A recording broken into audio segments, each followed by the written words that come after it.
Du coup, Léo, on a enlevé la couche, ok? Qu'est-ce qu'on fait si on a envie de faire pipi? Non, je sais pas. Tu sais pas? Euh, On va sur les... Hippo, Sur le pot ou sur les... toilette. C'est bien. T'es prêt à aller faire pipi sur les toilettes? Coucou tout le monde, j'espère que vous allez bien. Bienvenue sur cette nouvelle vidéo que vous attendez tous depuis très longtemps. Ça m'a pris un petit moment, mais aujourd'hui on va parler de l'acquisition de la continence sur Léo qui a eu 2 ans en novembre et qui est maintenant quasiment propre. Donc pour vous faire un petit bilan, on a commencé en décembre, juste avant de partir en France, parce qu'il était prêt. Donc ça va être notre toute première étape.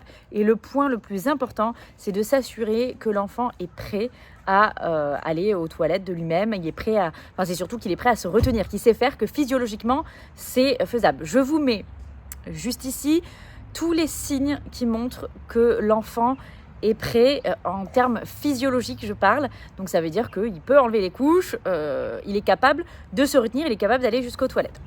Une fois que ça, c'est fait, qu'on coche toutes les cases, là, on va pouvoir l'accompagner parce que, en fait, toute sa vie, depuis qu'il est né, l'enfant, il est en couche. Donc forcément, même s'il est prêt physiologiquement, c'est pas forcément quelque chose comme une évidence. Pour certains, ça l'est plus que d'autres. Mais voilà, va y avoir besoin de la présence du parent, de l'accompagnement du parent pour que ce soit complètement acquis hors physiologique.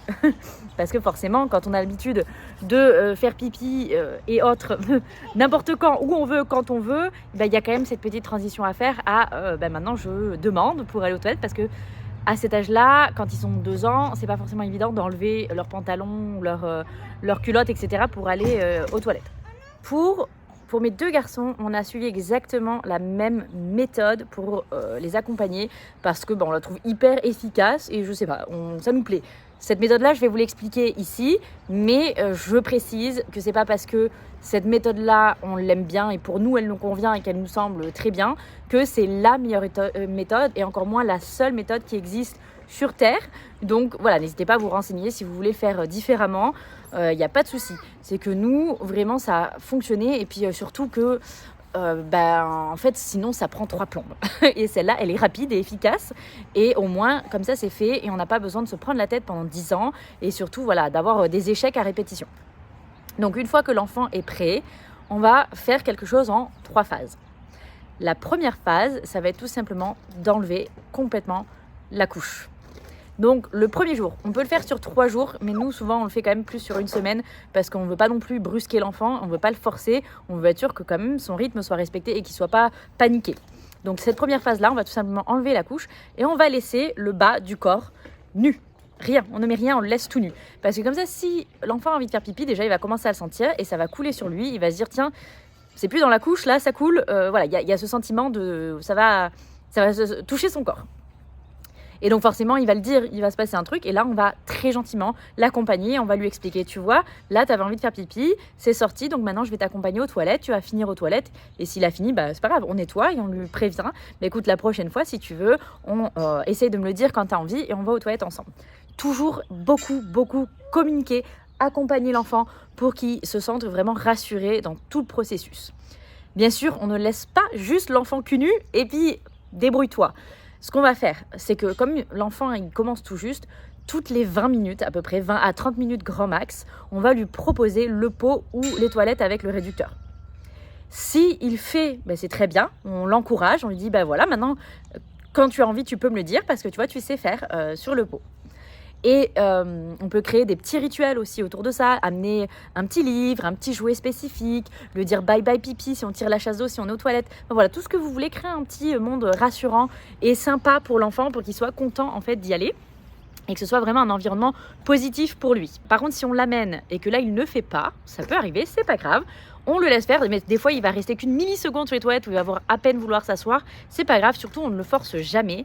Et on lui dit, écoute, c'est pas grave, on reviendra plus tard. Si il n'a pas fait, donc au moment où on l'amène, on repropose 10-15 minutes plus tard, un peu plus tôt que les 20 à 30 minutes parce que du coup il l'a pas fait la dernière fois. Et on fait comme ça, donc toute la première journée. La deuxième journée, on refait comme ça aussi si on voit que la première journée était limite, où il y avait quand même beaucoup plus de pipi dessus que dans les toilettes. Et après, soit on passe à l'étape 2, soit on continue cette étape-là jusqu'à ce qu'on sente que l'enfant demande régulièrement d'aller aux toilettes. Et là, on entame donc le tout premier jour. Pourquoi on commence aujourd'hui? Parce que déjà, il montre tous les signes comme quoi il est prêt. Il dit quand il a fait, quand il veut changer la couche, il sait aller aux toilettes. Enfin voilà, toutes les premiers signes. Donc il faut pouvoir être à la maison quand même ce jour-là pour pouvoir gérer les catastrophes, parce qu'il va y en avoir. Et on va essayer de l'amener aux toilettes toutes les 20 minutes, 30 minutes max à peu près. Et on va voir combien de fois il fait aux toilettes et combien de fois il fait par terre. Je vous montre du coup notre petite installation. Voilà, c'est ça, hein, le réhausseur pour qu'il puisse monter tout seul et faire pipi comme un grand. Il aime bien aussi tirer la chasse d'eau tout seul. Et juste au-dessus, j'ai fait un petit panier avec des lingettes si jamais on a besoin. Et ça, c'est des culottes absorbantes pour voilà, justement si jamais j'ai besoin de changer. On n'en est pas encore à cette étape-là. Ce sera l'étape pour le deuxième jour pour pouvoir avoir ça sous la main et le changer dès qu'on a besoin. Donc là, il est 9h30 du matin. Je lui ai déjà proposé 2 ou 3 fois d'aller sur les toilettes, mais il n'a pas fait du tout. Donc je vais surveiller parce que ça veut dire que ça va pas tarder à venir.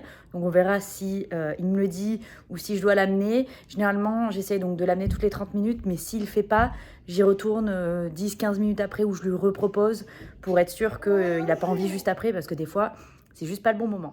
Léo, est-ce que tu as envie de faire pipi? Non. T'es sûr? Non. Attends, tu le dis à maman si tu as envie, hein? Ok. Bon, il est 11h20 à peu près et on a eu un deuxième gros pipi par terre. Voilà, mais il vient me le dire à chaque fois. Donc on va nettoyer. Vous voyez on va nettoyer mon champion. Et puis la prochaine fois, mon loulou, qu'est-ce qu'on fait? Quand on a envie de faire pipi, on va Toilette. On va aux toilettes, exactement. Toilette.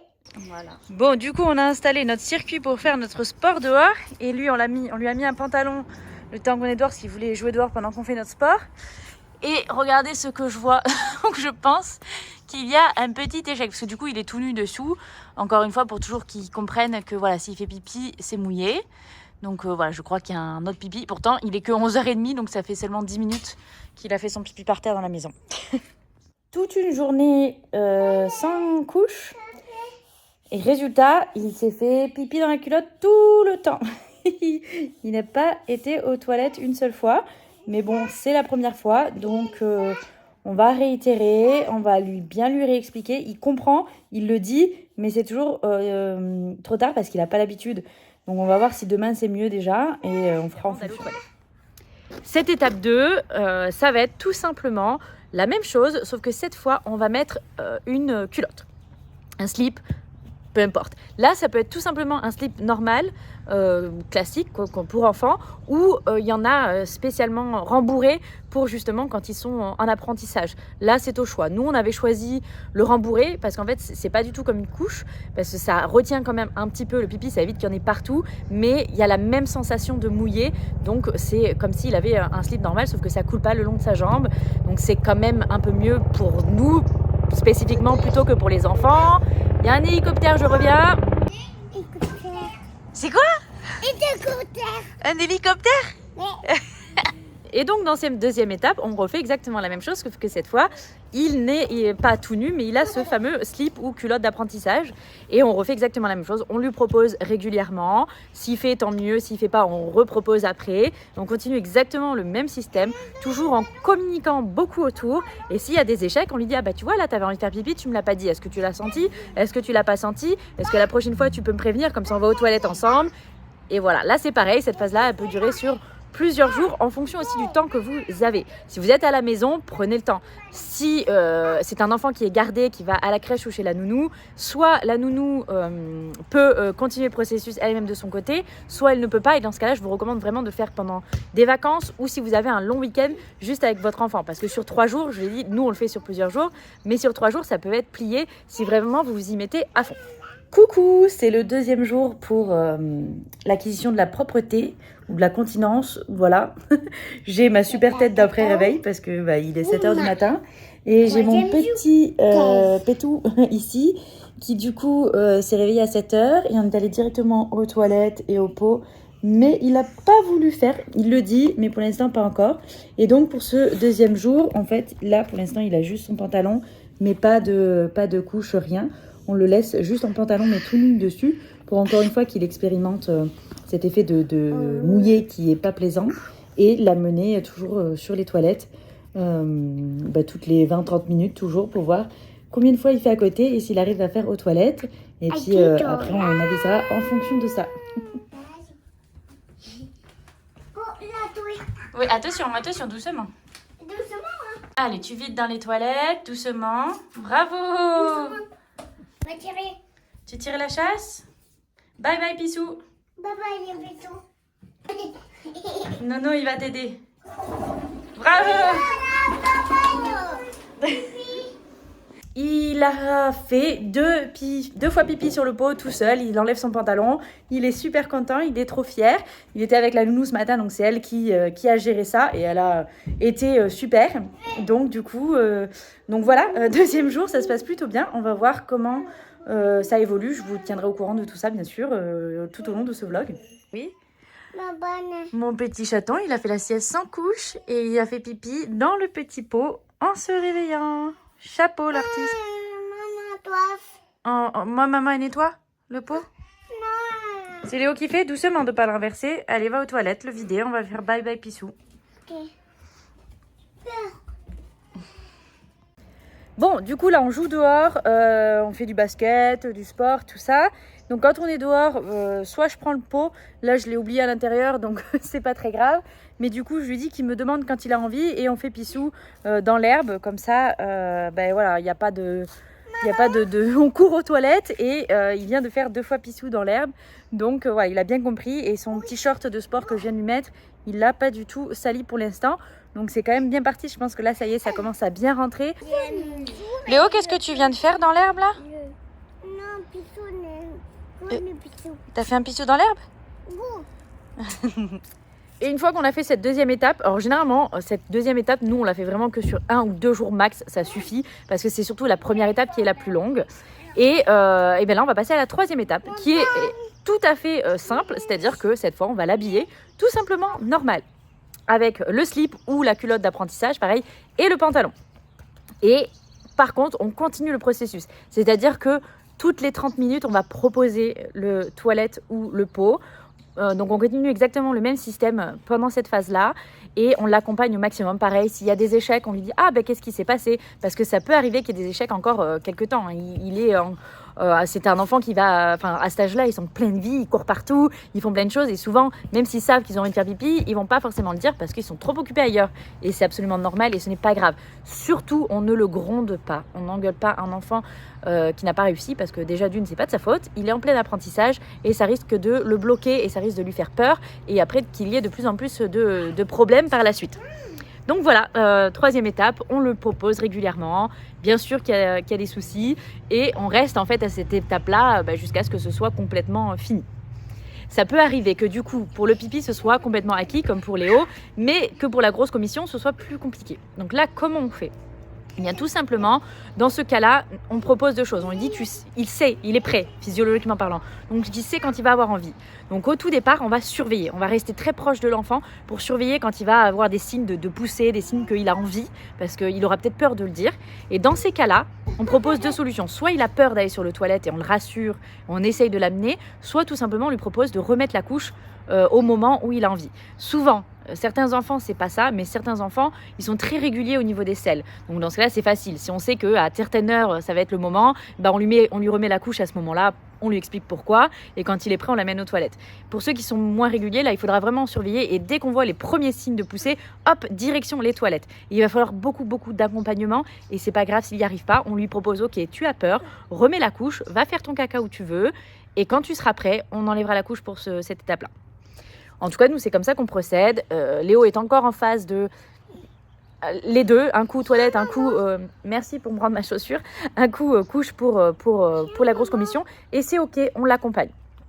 Voilà pour toute cette chose-là. Et souvent, en 1 semaine, c'est plié. Et ça a été comme ça pour les 2. Je vous retrouve à nouveau avec ma super coiffure du matin. C'est magnifique en ce moment. Donc, on attaque le 3e jour Donc j'ai préparé toutes les petits slips qui sont rembourrés en fait à l'intérieur pour pouvoir quand même absorber un petit peu. Donc aujourd'hui, ça va être la journée où il va être habillé normalement avec ça et un pantalon. Et on va l'amener toujours aux toilettes régulièrement en espérant que ça reste le plus sec possible. Mais au moins, voilà, il n'y en aura pas partout. Donc on va voir ce que ça donne. Il vient de se réveiller, là il est 6h30. Donc il va aller sur le pot pour commencer la journée. Et voilà. Alors il a toujours des couches pour la nuit. Et là, ce matin, la couche est toute sèche. Il vient de demander à aller aux toilettes. Bravo mon champion, tu dis bye bye Pissou. Bye bye, bisous. Bye bye Pissou. Du coup, franchement, là, ça va beaucoup mieux. Léo, depuis ce matin, je lui ai enlevé la couche du coup dès le réveil. Et il n'a fait aucun pipi dans son pantalon que dans le pot. Et il va le vider tout seul dans les toilettes. Alors, il préfère faire sur le pot que sur les toilettes. Je pense que ça le rassure. Il a un peu peur des toilettes. Donc voilà, là on va sortir mais avec des culottes absorbantes sans couche, donc on va voir ce que ça donne. Pour ce qui est ensuite de la propreté ou la continence, appelez ça comme vous voulez, cette acquisition-là, la nuit, on va, donc pendant tout ce processus-là, nous, encore une fois je parle de ce qu'on fait nous, chacun est libre de faire comme il le préfère. On garde la couche sieste et nuit au début parce que ça perturbe déjà suffisamment comme ça le sommeil de cette acquisition-là qui est quand même assez énorme. C'est quand même un gros passage. Donc on la garde pour favoriser le sommeil en priorité. Une fois que la journée c'est complètement bon, qu'on voit qu'il est à l'aise, que tout va bien, on va surveiller deux choses. La première chose, c'est quand il se réveille de la sieste, est-ce que la couche est sèche ou pas? Si elle n'est pas sèche, on va lui garder jusqu'à ce qu'elle soit sèche. Désolée, j'ai été coupée par les petits bouts qui jouent, donc je vais essayer de me rappeler où j'en étais. Pas simple quand on a 3 enfants. Donc voilà, pour la sieste et la nuit c'est là où on va le garder le plus longtemps. La sieste, on va juste repérer les signes. Si vraiment il se réveille au moins 3-4 jours d'affilée avec la couche sèche, là on l'enlève. Et tant pis s'il y a des échecs, on va changer les draps, on va expliquer, on met une allaise sous le lit, on va lui expliquer, ah bah tu vois là tu t'es pas réveillé, tu dormais trop bien, t'as fait ton pipi, mais c'est pas grave. Par contre, on va demander à l'enfant. Si l'enfant préfère garder la couche quand il fait dodo, on lui laisse. S'il veut pas la mettre, on va pas le forcer. On va beaucoup communiquer autour de ça pour savoir quand il est prêt pour l'enlever à la sieste. Et puis ensuite, on va passer au dodo toute la nuit. Le dodo toute la nuit, généralement, on le garde quand même assez longtemps. Ça dépend aussi là de l'enfant. Tous les soirs, on va communiquer autour de ça. Est-ce que tu te sens prêt à passer toute la nuit sans la couche ou est-ce que tu veux la garder? Pour l'instant, Léo la garde parce que voilà, il préfère dormir. Mais le jour où il me dira j'en veux plus la nuit, il n'y en aura plus la nuit. Et s'il y a des échecs, c'est pas grave. On lui expliquera que là, tu vois, tu as trop bien dormi ou alors tu n'as pas osé te lever, c'est pas grave. Mais si tu as envie, tu peux te lever et faire ton pipi. Là, ce qu'on fera à ce moment-là, c'est qu'on va lui mettre un pantalon de pyjama très facile à mettre et enlever. On lui mettra le pot dans la chambre avec une petite veilleuse et on lui proposera si éventuellement il veut le faire tout seul. Ce ne sera pas une obligation, mais il pourra le faire tout seul ou sinon venir nous chercher et on l'emmènera aux toilettes jusqu'à ce que ce soit complètement acquis. Donc voilà comment on fait pour nos enfants. On fera la même chose pour Juju quand elle aura l'âge. En tout cas, ça a marché pour les deux. Et voilà, je vous ai montré en même temps dans cette vidéo quelques petites images des débuts, de ce qu'on a fait. Pour Léo, il était prêt avant qu'on parte en France pour Noël. Donc on a voulu commencer à ce moment-là, mais c'était une erreur. On aurait dû lui laisser les couches et juste simplement l'amener aux toilettes s'il le proposait et qu'il avait envie d'y aller. Parce que du coup, avec le trajet en avion, le changement en arrivant en France, tout ça, ça l'a beaucoup perturbé. Et du coup, il a fait beaucoup sur lui et c'était très difficile pour lui. Et donc en rentrant, ça a été un peu plus compliqué. Il a fallu en fait refaire tout ce que je viens de vous expliquer de A à Z pour revenir vraiment... bien à une situation normale et là ça va beaucoup mieux et voilà, je vous le précise, je vous le dis parce que si vous avez prévu un voyage ou un changement quelconque, un déménagement, n'importe quoi, un changement qui peut perturber un petit peu l'enfant, ne commencez pas tout de suite même si vous sentez qu'il est prêt. Vraiment faites-le quand les conditions sont bonnes pour que ce soit le plus agréable possible pour tout le monde. Voilà, si vous avez la moindre question, n'hésitez pas à le mettre en commentaire ci-dessous. J'ai hâte d'avoir vos retours de vous, comment vous avez fait, parce que chacun a sa propre méthode et c'est tout à fait ok. D'ailleurs, je le répète, mais chaque enfant est unique. Certains enfants vont tout simplement être près d'eux-mêmes et dire je ne veux plus mettre la couche et c'est ok. Donc vraiment observez en priorité votre enfant, c'est ça qui vous permettra de savoir comment faire. Et voilà, par contre, ne vous mettez pas la pression. Et nous, on préfère le commencer le plus tôt possible, c'est pour ça qu'on regarde à chaque fois les signes de l'enfant. Parce que plus on attend alors qu'il était prêt il y a un moment, plus c'est difficile. Et il y a beaucoup d'enfants, encore une fois, chaque enfant est différent, ça ne veut pas dire que c'était le cas pour le vôtre, que c'est le cas pour tout le monde, mais il y a beaucoup d'enfants qui arrivent à l'approche de l'école, c'est un gros changement l'école, et on leur demande précipitamment d'être propres à ce moment-là, alors qu'ils étaient déjà propres avant, et du coup, ça fait beaucoup de changements pour eux, c'est très émotionnel pour eux, et du coup, ça devient très catastrophique, et ils font beaucoup de pipi au lit, d'échecs, enfin voilà, ça peut être compliqué cette période-là, donc moi je recommande vraiment d'observer à fond son enfant, parce que dès qu'il est prêt, dès qu'il a les signes qu'il est prêt, de commencer déjà bien avant d'enlever la couche, de lui en parler, de communiquer autour de ça, de lire des livres là-dessus, de lui montrer quand nous-mêmes on va aux toilettes ou les grands frères ou grandes sœurs s'il y en a, pour voilà, que ça commence à mûrir un petit peu dans son cerveau et que quand c'est le moment, ils comprennent ce que c'est et qu'ils soient prêts. Voilà, ça c'est mes meilleurs conseils par rapport à ça, mais pas de pression, pas d'énervement autour de ça. C'est normal d'avoir des échecs, c'est normal que l'enfant aille à son propre rythme aussi là-dessus. Faites-vous confiance et faites confiance à votre petit et faites de ce moment un moment d'apprentissage ensemble, un moment où vous partagez avec votre enfant comme tous les autres moments dans leur vie, de l'évolution de leur vie. Voilà, j'espère que ça vous a plu, que ça vous a aidé. Abonnez-vous, tout ce que vous voulez, partagez cette vidéo aux mamans qui peuvent en avoir besoin. Et puis je vous retrouve très bientôt dans une prochaine vidéo. Ciao, ciao!